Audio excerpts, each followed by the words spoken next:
Now and then I think of when we were together. When you thought you felt so happy you could die.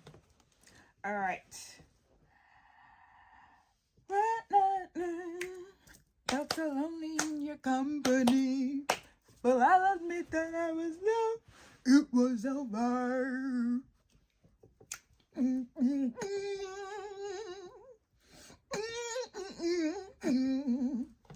Okay. I stumbled upon this Reddit post. It says, it's on our medical school shit post for all the cults change my mind. And for this episode, I've been like, okay, I want to figure out why medical school is a cult. There's a felt sense, there's a feeling, and there's a lot of research. A lot of people who do research on understanding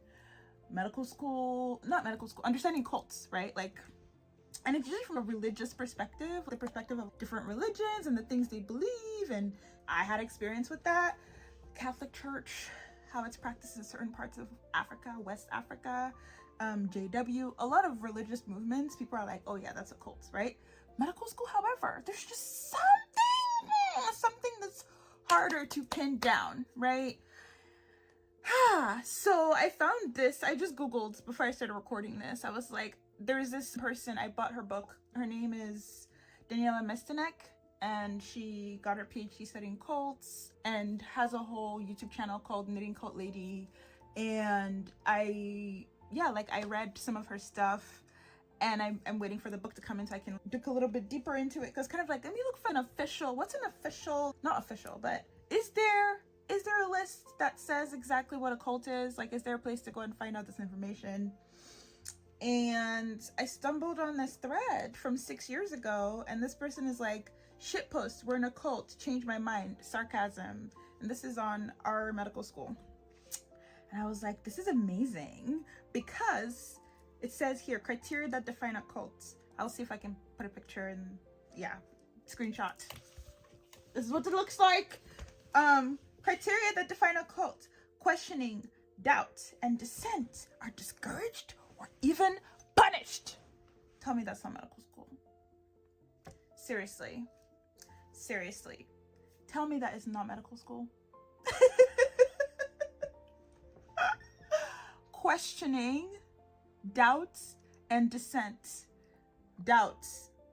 Any kind of doubt expressed, any kind of, hey, why are you charging us for tuition as fourth years when we're not really here doing anything?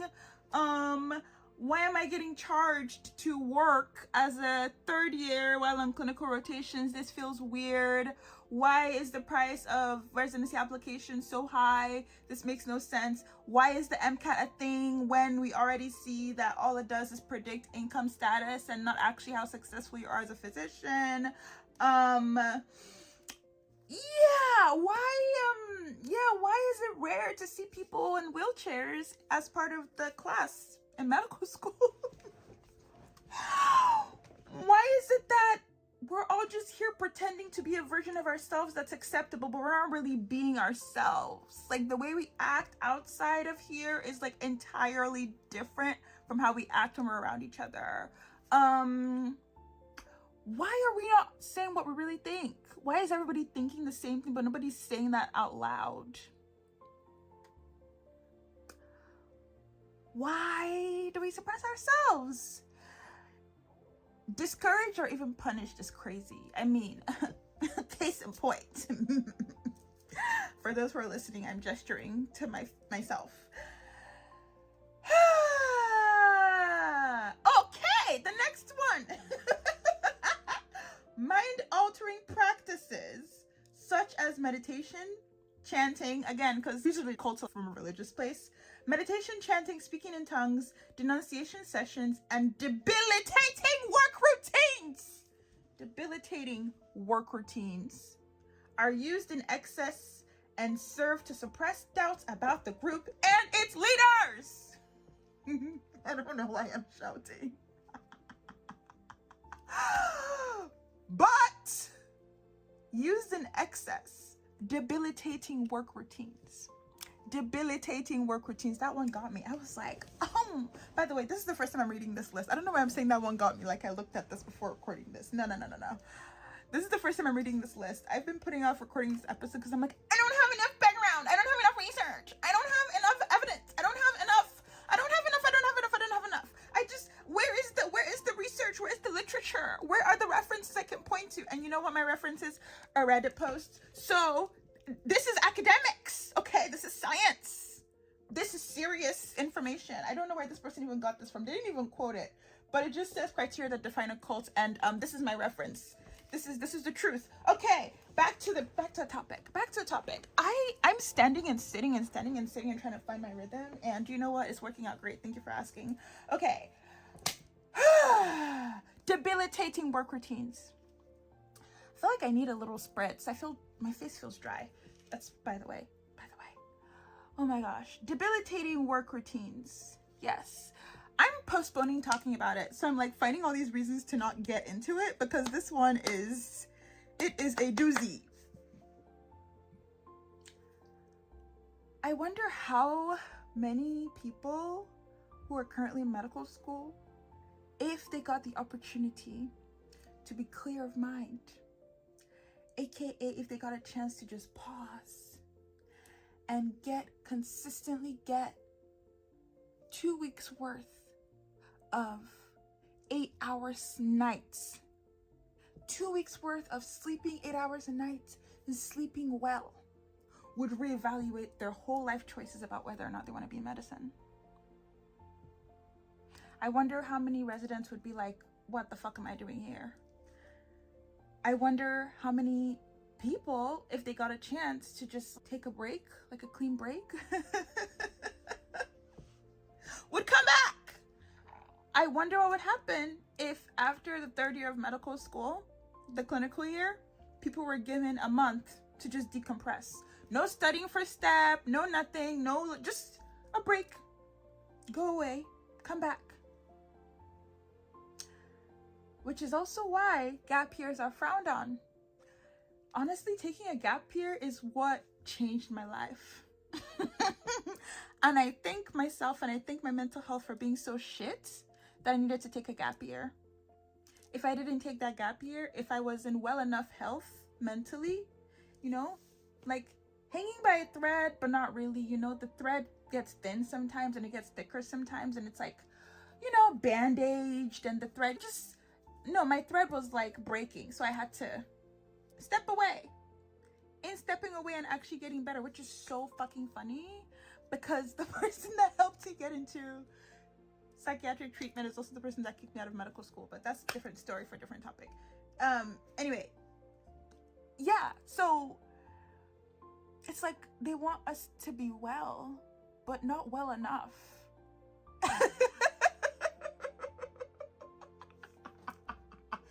You need to be slightly unwell.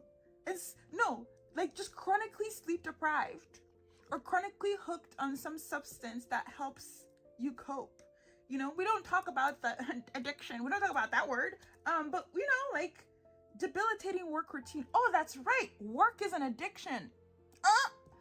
Workaholism is a thing used in excess to suppress doubts about the group and its leaders. Oh, yeah. I mean, when I was sleep deprived, I wasn't thinking straight. When people are sleep deprived, and the thing is, we tell our patients this all the time, when people are sleep deprived, their nervous systems are in fight or flight. They're not really regulated. And I'm not sure that I make the best decisions about who I am and that I know exactly what I'm doing when I'm sleep deprived. Just chronically, you know? Like, what does Apple call that thing? Sleep debt? I don't know how much sleep debt a lot of people, I don't know. But, you know, I'm just talking from a Reddit picture. I probably don't know what I'm talking about. Anyway, oh my God. The leadership dictates, sometimes in great detail, how members should think, act, and feel. Ooh. For example, members must get permission to date, change jobs, marry, or leaders prescribe what types of clothes to wear, where to live, whether or not to have children, how to discipline children, and so forth. Okay, blah, blah, blah, blah, blah. Is it or is it not true? I mean, how members should think, act, and feel. Like, what did I say? How members should think, act, and feel. Yes, yes, yes. Even if you think differently, back to number one, you can't say that you think differently. You can't. You can't. If you do, you will get kicked out. How you should act, of course. This institution has been established with principles that come from white culture. And you know who we thought would be doctors when this was first established? Only white men. And white men have a way of behaving and acting that we define as professional. The rest of you? No. Unprofessional. Savage. Uncultured. Uncivilized. Yeah. How you should act. You come in here being happy, smiling, living your best life. Unprofessional. Too much. Too much. The darker you are, the more too much you are. You come in here asking questions, actually saying the things that you think, expressing feelings. Oh, that's right. I was on a call, with a learning specialist, and on the call, I was crying about how abused I had been by my advisor's bullshit, right? And what did this person tell me? Oh, look at you. You're already falling apart. You're not going to make it. Is this how you're going to act when you meet with the dean? I'm sitting here like, so every time that I've been told by a professor or faculty member or whatever, oh, you can talk to me about it. You can talk about it to me. It's okay. I'm here to help you. We're here to support you. We're here to be here for you, blah, blah, blah, blah. They were lying? Y'all are meeting with me and making notes and gossiping and telling each other that I cry when I'm in pain? Uh-oh. Uh-oh. Now I know. Now I know not to do that. Sorry, I'm so sorry that I have feelings. That's right, in white culture, cis heteropatriarchy, expressing feelings, not allowed. The number one rule, do not express feelings. Do not have feelings, do not be a human being. How dare you? How dare you? You're expressive? Uncultured, how dare you? No. And it stayed with me. I was like, damn. Like, I didn't know that y'all were clocking when I was crying. I guess I shouldn't cry. Yeah, where to live, whether or not to have children. I mean, if you have to go into work and you want to maximize your sleep time, you better live next to campus. If you're doing, I guess this is more grad school related, but I'm sure residency as well, like, if you're doing residency and you have a site that you go to all the time, your location and where you live is going to be right next to your work. You see less and less of the city. You see less and less of the people you love. It's not about you. It's about work. And a lot of people end up marrying or being with people who are in medicine, and that makes it even more insulated because there's no real reference of the normal world. And then, people's families and parents are also in medicine and la la la la la la. I'm going to keep going. The group is elitist. This is the fourth one. I don't know how long this is going to be. The group is elitist. The group is elitist, claiming a special, exalted status for itself, its leaders, and its members. For example, the leader is considered the Messiah, a special being, an avatar. Or the group or the leader is on a special mission to save humanity. Medical school medicine. I feel like that one is self-explanatory. Like, I'm sorry, I shouldn't be laughing. Maybe I shouldn't be laughing about this. The jokes write themselves. Absolutely. As I was Googling this, my Google search was, why is medical school a cult, right? This is my Google search, why is medical school a cult? And as I was Googling this, one of the autocomplete things that came up is, why is medical school so hard to get into? And it's because it's exalted. There are people who are waiting to outcompete you. There are people who will pay the double AMC money to apply to 50 schools, 30 schools, every application cycle. They are raking in the funds, raking in the money, completely unaccounted for, completely unquestioned. Same thing with residency. I don't know who does that one. Who does that one? ERAS. Is it ERAS? ERAS. There's so many. AA Commas, AA Comes, AMA, blah, blah, blah, blah, blah. Oh! It doesn't stop with medical school. Residency has the exact equivalents. Being an attending has the exact equivalents. The board of blah, blah, blah people, the certification body, the licensing board. Oh my God, the licensing board. I mean, I don't know. I'm like half of a doctor. I'm not even I like 2 years of medical school. I know nothing. So please, nobody quotes me, but my understanding is it keeps going. It keeps going. So the competition, the elitist, the exalted status continues. You continue to strive to be excellent, right? And there's a special mission to save the world, to save humanity, to save lives. We are superhuman. We are not normal people. You were chosen for a reason. You are better than everyone else. Nobody comes close in how excellent they are. You are more excellent. You are the most excellent. You are amazing, which is why you're here. I mean, those speeches get told at like accepted students weekend all the time. You know, like after people get admitted, they go to accepted student weekend to test out the school to see, do I want to go here? Do I want to go here? Who's offering me more money? And they're like, look at you, you made it. After all that sweating and low self-esteem and burning the midnight candle and stressing about that A- in OChem from freshman year of college and thinking you were never gonna make it and wondering how to interview and wondering what to say in your personal statement and being so neurotic about every detail of everything because you thought you were in control of whether or not you got into med school. You made it. Look at you. Better than the rest who didn't get in the cycle, losers. They don't say all that, but you get the point. And look at you now, you finally get to save lives. You get to save the world. You are in control. You are a special being. And you know what?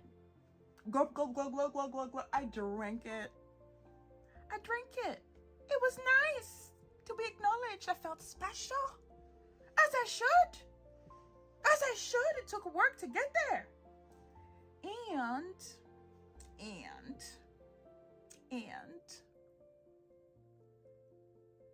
rude awakening, shocker. There is only so much I as a physician can do if I'm meeting a patient after they've already gone through so much. I'm meeting them when they're already in dire straits. I'm waiting for them to get really ill to then meet them. Unless, I guess primary care doesn't do that, but by and large, a lot of our healthcare spending happens when people are already in the end stages of their illness. The money speaks for itself. Unfortunately, in America, if you want to know the truth, follow the money. And the money says that people are met with the most intervention and the most care when there's very little that can be done. But it's a perfectly designed system to really think that I have influence and I have control. And the truth is, I'm not one of y'all anymore, but people do. They do. And doctors save lives and people are, their lives are restored. There's so much good that is done. And medicine is life-saving. Absolutely.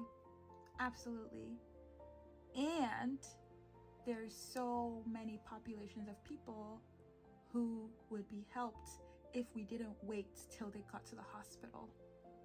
There's so much that would be saved in terms of money and spending on healthcare in a way that, I mean, the healthcare spending in the US is crazy, and the outcomes are not. Like, countries that are on the same tier in terms of, I don't know, I don't know what they call it these days, but developed, underdeveloped, you know, whatever, all the euphemisms, not to say third world, the spending, the healthcare spending is ridiculous, right? So it's like, y'all don't give people leave. Medical leave is not guaranteed or a thing, you know? Folks are not able, like, there's just so much that happens before people get to be in touch with physicians in the hospital. Like, for you to land in the hospital, mama, the things that needed to happen that could have prevented you from in the hospital are so abundant, and they're so abound, and they're just like, that's public health, girl. But we're supposed to be caring about the quality of people's lives and saving their lives and saving humanity. Like, what? I'm gonna keep going. Oh, the next one. The group has a polarized us versus them mentality, which may cause conflict with the wider society. Does that ring a bell? Well, yes, it does. Yes, it does. Yes, it does. As I'm deconstructing leaving from this cult, as I'm deconstructing getting out of this cult, I'm realizing all the ways that I was pitted against the general public, right? This idea that, and I think there was like a scandal about this, or some kind of like shitstorm of doctors are paid way too much and they're not paid. I didn't follow it. I'm not on social media. But I remember this, right? And the general public was like, eat the rich! Doctors are the rich! Why are they getting paid so much money? I don't have opinions on that. That's not true. That's not true. That's not true.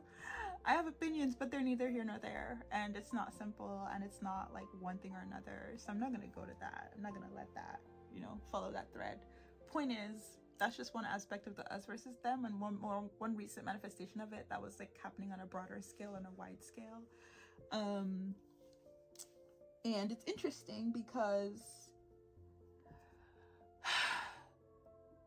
the reason that I felt special is the same reason why, like, it's not possible for me to feel special as a chosen, you know, as an admitted, as a future doctor, right?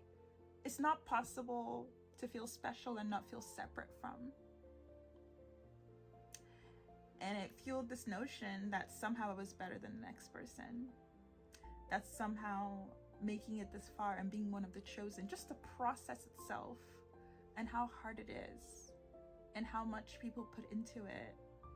I think medical school admissions is where people get broken, and it's like, it's hazing.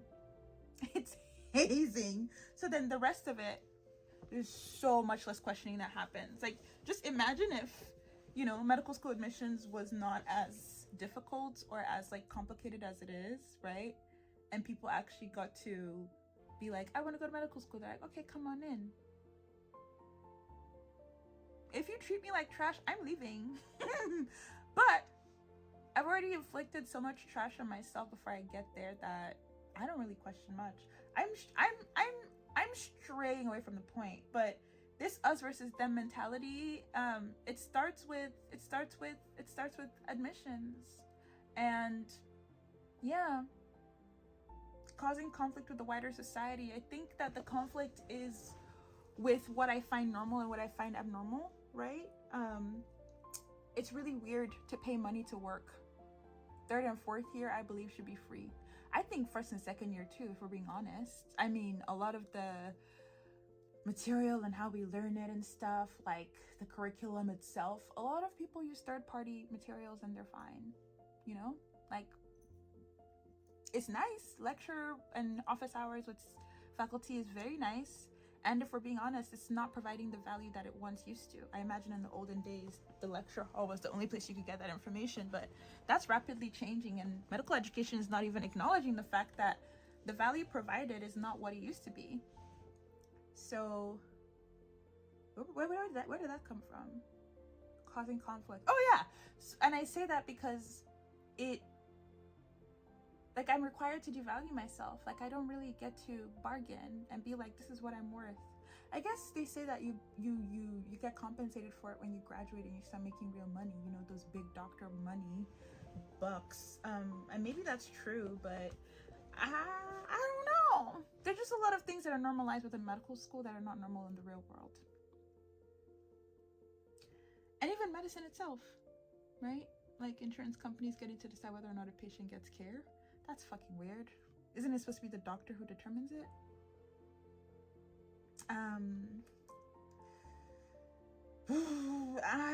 I'm gonna keep going. I'm sure more stuff will come up. Okay. The leader is not accountable to any authorities, unlike, for example, teachers, military commanders, and ministers. Oh, unlike, and for example, teachers, military commanders, monks, rabbis, priests, deans, CEOs.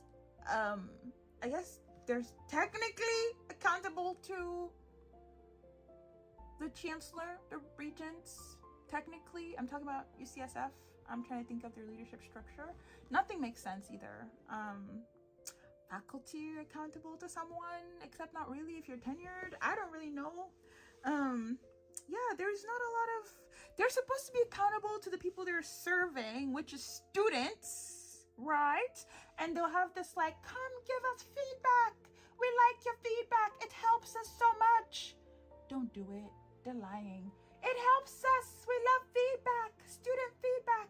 I mean, they're not entirely lying.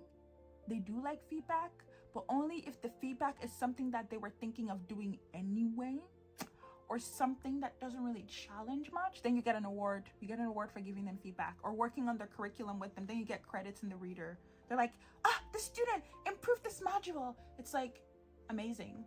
And it didn't fundamentally change anything about the way that medical education is given or practiced, or it didn't challenge any fundamentally like racist, sexist, homophobic, like, you know, unless it's a group of students, like 150 students or 200 students who sign a petition all at once, then nobody is individually targeted. Then they're like, yeah, we will meet with you in the town hall and we will do some bullshit things and tell you we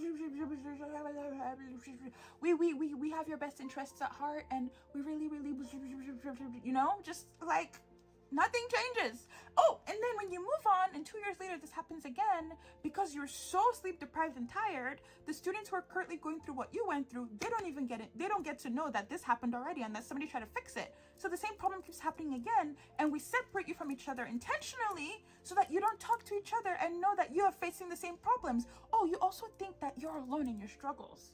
The accountability structure is crazy, just crazy fractured on purpose. And yeah, they're just authorities who just tell everybody else what to do. And somehow, again, they're exalted in the sense that they're looked at as these untouchable beings. And my God, it's crazy. The group teaches or implies, this is next one. The group teaches or implies that its supposedly exalted ends justify whatever means it deems necessary. This may result in members participating in behaviors or activities they would have considered reprehensible or unethical before they joined the group. For example, lying to family or friends, or collecting money for bogus charities, or turning away patients.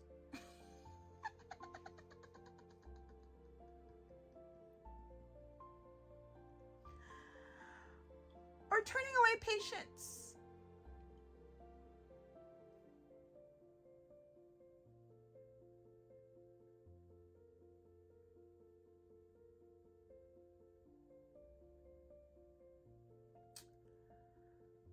Its supposedly exalted ends justify whatever means it deems necessary.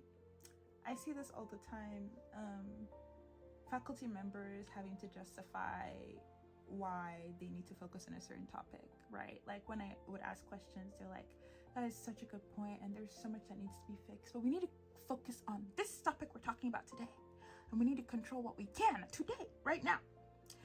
Yes, people are dying. Yes, medicine is unfair. Yes, the system is, and they'll even put it in their little notes, you know, they'll be like, this is a fucked up word, and oh, the history of this is terrible, but it's all we have, and it just is what it is. Or, you know, yeah, I saw a patient earlier today, and yeah, they could have, there's just all these other things that could have been done, and you know, it just, I have to control what I can. And yes, I'm doing harm by participating in this for-profit system of delivering access to care to patients, but it's all we have. I'm just doing the best I can. Lying to family or friends, yeah, like, I mean, thinking about my family, thinking about my parents, thinking about, like, I've gotten to reconnect with folks in a way that I would not have, that I just told myself, like, they're not gonna get it. I just have to. How are you doing? Fine. How was your sleep? Amazing. Are you eating well? Yes, I'm doing great. Nothing is wrong. When I went through this whole thing with the surgery and the abuse, and my parents had no clue. I was convinced that I was all alone. Nobody gets it. So then I lose touch with the outside world further and further. I lose touch with what people are trying to tell me, what they're trying to say. I know that if I mention certain things in certain gatherings, which I went to less and less of, that they would be like, that's so weird. That is not normal. So I wouldn't tell them. I wouldn't say anything. Girl, there's some fire department truck outside. I wouldn't say anything. I would just be like, oh, yeah, everything is fine. Really? Okay, great. I'm gonna wait for the fire truck. Fire truck gun. All right. What's that physics effect where something's like, when it's coming closer, it's louder, when it's going away, it's quieter? Physics effect.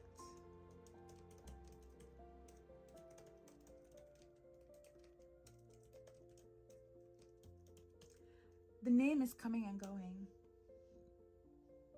Doppler! It's also used in ultrasound, I believe. Doppler! You gotta love physics. You gotta love physics. Oh, gotta love physics. Yes, Doppler, it's ultrasound and imaging and point of care ultrasound, which that story is coming. Okay. Okay. Next one. Oh, I should say lying to myself, right? Like, it goes back to the end justifies the means. Like, lying to myself about the harm I'm doing. You know, it's like, not that bad. Yeah, the world is hard. Okay. The leadership induces feelings of shame. This is the next one. All right. The leadership induces feelings of shame and or guilt in order to influence and or control members. Often this is done through peer pressure and subtle forms of persuasion. I want to scream! My levator ani is like, all right. Yeah. This is done through peer pressure and subtle forms of persuasion. My leg is falling asleep. All right. I mean, I think that one's very self-explanatory based on a lot of things I've already said. By the way, if the person that you're taking care of who now has to leave the hospital, even though you know that they might end up coming back, or you know this situation hasn't been entirely resolved, or this person's in pain, but we gotta free the bed, so we just give them more pain medication, but their situation is not entirely resolved, but we're doing the best we can. If something happens, now the guilt is on me. Now the guilt is on me, right? Because again, remember, it is my special mission to save their life. Their entire health and their state of health is on me. I am responsible. It's just a very unfair, fucked up thing to put on a human being. Especially on human beings who are like barely develop a frontal cortex, people in their 20s. Really? Crazy.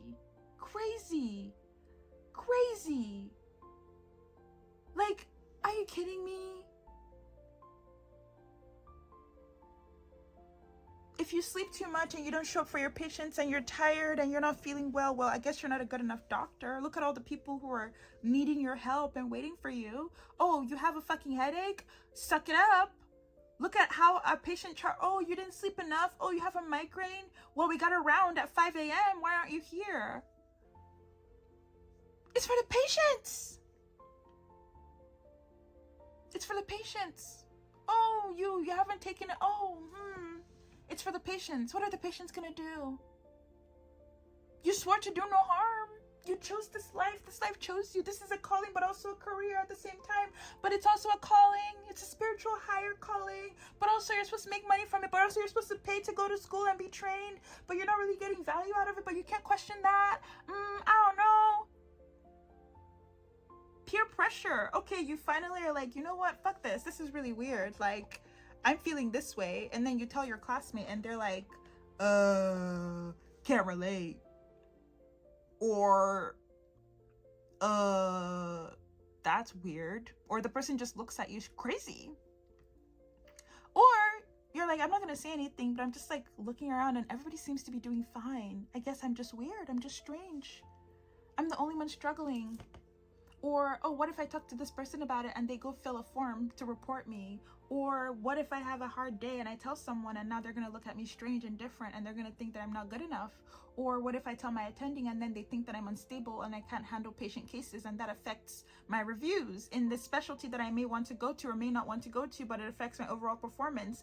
Or what if I get called in by the deans, get questioned and mentally manipulated because they're a psychiatrist and they know how to mentally manipulate me and get me to say things that I didn't do or say things that I didn't think or act out of my character? Or what if I'm too stressed and really stressed and I have a bad day and now that haunts me for the rest of my life? Or what if I speak up about an injustice I faced, but the person I spoke up about, it's my fault. I'm just not doing enough. I'm just gonna do better. I'm just gonna do better.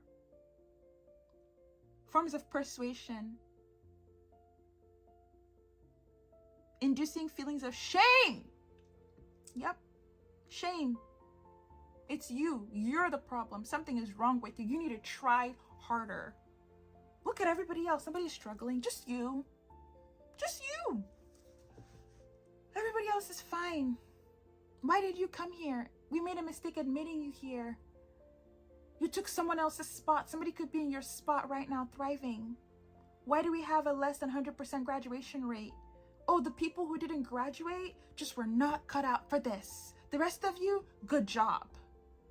The people who didn't graduate, oh, when we report to the AMC about who didn't graduate, it's never the school's fault. It's just some students are not cut out for it. That's what people were in my comments saying. They account for the weaklings. They account for those who just, you weren't cut out for it. You snuck through the cracks. No, it's more like if you're well as you go through medical school, if you're as well as you were when you started, you probably won't make it. You just get, I would have needed to get slightly less well each year to normalize the shit that I was expected to normalize to make it through. And I'm grateful that I could see that and not be ashamed about it and be like, you're asking me to choose, you're asking me to literally give up my life. That's not gonna happen. I'm so sorry. And then who's at the funeral when a student, deletes themselves? It's all the deans and the leaders and the admin. Oh, we lost a family member. Oh, really? I'm sorry. When that family member was struggling, did they go to you? Oh, and if they did you help them? We just lost a precious member of our family, our residency family, our cohort. Oh, they had some dark days. They were just struggling. We couldn't do anything. No, you did not give a fuck about them. And you're hoping the family doesn't sue you, which is why you're at the funeral. No other reason. No other reason. How convenient that they're not here to speak for themselves. If you give a fuck, they would still be here with us. Like, period. They weren't having dark days when they were a medical student. They weren't having dark days when they got admitted at ASW, you know, the Accepted Students Day, Accepted Student Weekend. They weren't having dark days in their personal statement with their bright eyes, so hopeful about the future. They didn't have a darkness to them. They weren't having dark days then. No. Suddenly, yeah, the dark days, it's funny. Y'all are weird. Like, it's fucking crazy. The darkness just suddenly, out of nowhere, they started having dark days. We just couldn't help them. Making it the students' fault, removing accountability entirely from the institution to show up for its students, for its trainees. That's insane to me. The next one, subservience to the leader or group requires members to cut ties with family and friends. And to radically, that's my water bottle just fell. Jesus. And to radically alter, you know what?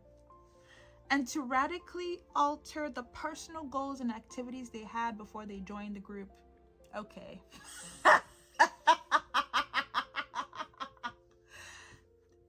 Whoever made this post, boss. I mean, also there are a bunch of comments on this thread where people have they made a comment, but they deleted their username or they deleted their Reddit account. This was made 6 years ago by PGY4, which would make them, I don't know what specialty they're going into, but if it was internal medicine, they would be in their 5th year of being an attending. Or I don't know who this person is. I don't know what they end up doing, but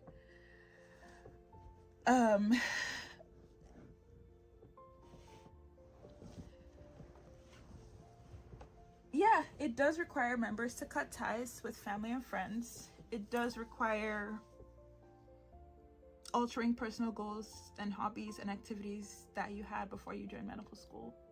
Being in medical school does not leave time for hobbies. No.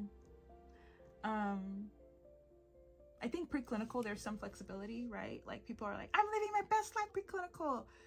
And then during clinical year, everything kind of goes away unless you choose a specific kind of, I don't know, clinical year experience. At UCSF, they have all these programs, these different programs you could choose from. Unless you choose one of those, then I guess you can have some time for yourself to do the things you used to do before you started medical school. And even then, the people who choose the programs that allow them more flexibility are people who don't give a fuck about their specialty. Or who don't care about going into competitive specialties, right? Like, people will have meltdowns over what experiences that they get to have and what experiences they can write about in their residency application and what they can say they did and what kind of rotations that they had and things like that. Yeah, it's personal goals. Yeah, my personal goals altered over time. I just accepted less and less of what I actually wanted to do and I actually wanted to express myself. The more I felt like it's my personality, something is wrong with me, there's something that's off about me, I guess I can't have this hobby, I can't talk this way, I can't dress this way. Yeah, I mean, if I was on the wards, I would wear less and less of my own clothes, right? There were days where I felt like I had to pull all-nighters. It's really strange, right? Like, my personality, who I am just like slowly goes away. Not being able to remember what it's like to have a full night's sleep, like actually have a full night's sleep for an extended period of time, is insane. Earlier there was something about whether or not to have children. I mean, people who want to have kids, time having kids around residency. Some people don't have kids way into residency. Depending on the specialty, I think I took this elective that was like talking about surgery as a career or something like that, history of surgery, and female surgical residents have much higher maternal mortality rates compared to the average person. And then within that, if you're a Black person who already has a fucked up maternal mortality rate, add that to being a surgical resident, whether or not to have children. Your personal goals, how you want to orient yourself, and how you see your life going. It changes, radically changes. And it changes very slowly. Like, it's not like anybody sets out to be like, yeah, this is going to be different now. It just, over time, very slowly burns away the core of who a person is. The next one says, the group is preoccupied with bringing in new members. Oh my God, I already talked about this. Medical school admissions and the admissions industry is a whole, I don't know what the grossing amounts, multi-million, multi-billion, I don't fucking know, but it's fucking weird. Like, admissions is just, no, no. Preoccupied with bringing in new members, yeah, and they don't let people talk, they don't let people, like, oh my God. This is so weird to me because you don't have MS1s talking to MS4s who are on their way out, right? At the recruitment events and stuff. Or it's like pre-vetted MS4s, you know? You're not talking to MS3s who are on the wards because they're on the wards. They just don't have time for you. You're talking to MS2s who just got there. Who are not even at the end of their first year. Who haven't seen anything.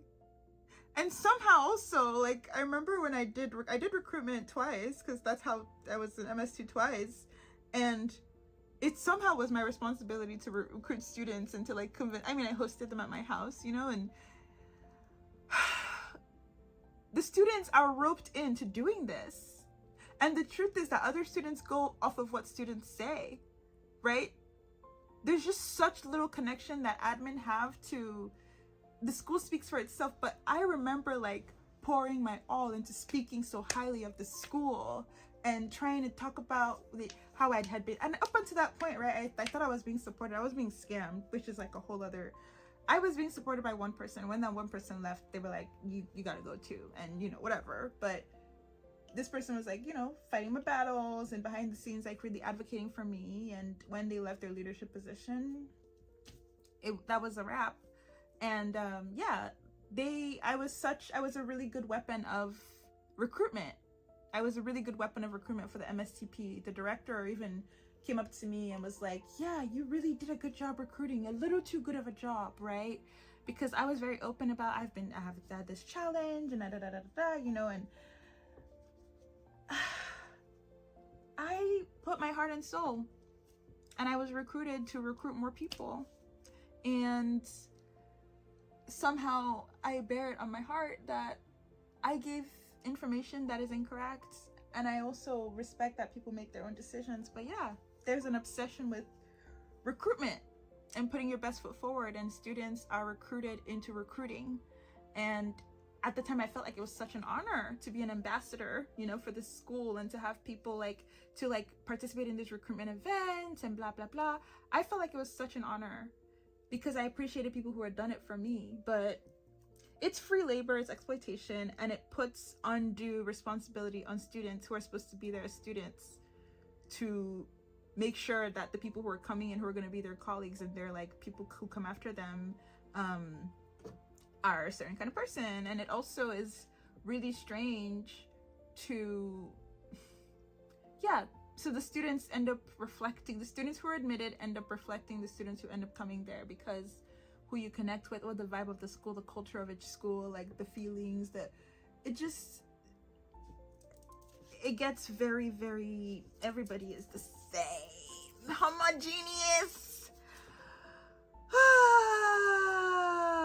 Members are expected to devote an inordinate amount of time to the group and group-related activities. I already covered this. I think I already covered this. Oh my God. Your only friends end up being other medical students because everybody has the same schedule, and you're in medical school all day, and like the people who are friends at home, like you only get so much break to go see them, and when you see them you have less and less in common with them, and it's just really, really strange because you're just like, what the fuck is going on? Anyway, yeah, group related activities, yeah, there's a whole everything. inordinate amount of time to the group and group-related activities. Yeah, yep. Oh my gosh. Members are encouraged or required to live and or socialize with members are encouraged or required to live and or socialize only with other group members. Yeah. When admissions happens, you know, people are put in groups and people find their housemates in their new classmates, period.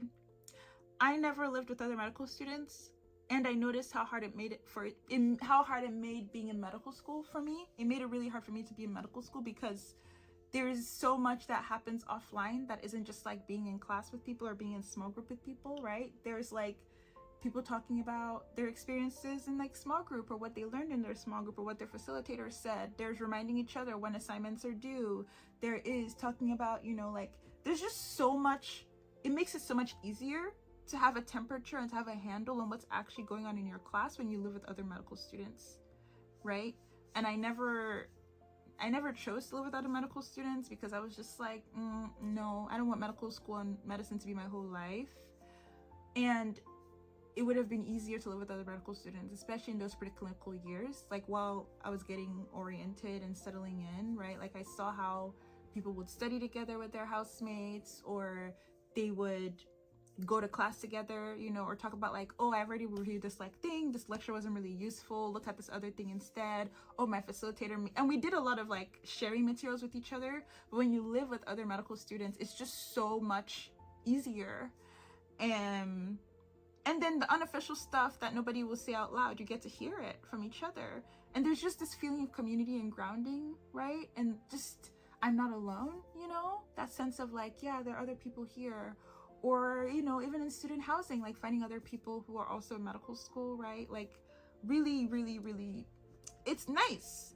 So encouraged, yes. Required, no. Socialize, yes. Required to socialize, yes. And it's not done, it's part of the design of the curriculum and the way the curriculum works. And oh my gosh. The last one, the most loyal members, the true believers, feel there can be no life outside the context of the group.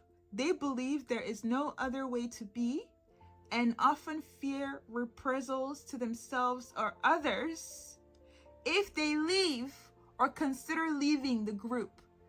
It's not even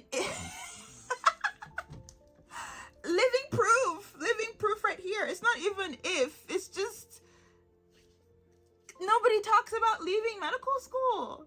It's not the popular narrative. It's not the popular story. When people are considering going to medical school, no one is going, let me go talk to someone who left medical school. While I'm considering going to medical school, let me talk to someone who was dismissed. I'm still struggling to find others who were dismissed from medical school. It's not a common narrative.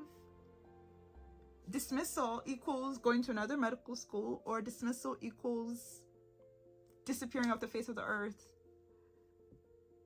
Yeah, leaving medical school is like people are just like, I wake up one day and I leave. I'm sick of this shit. I'm tired. I don't want to be here anymore, so I just leave. No.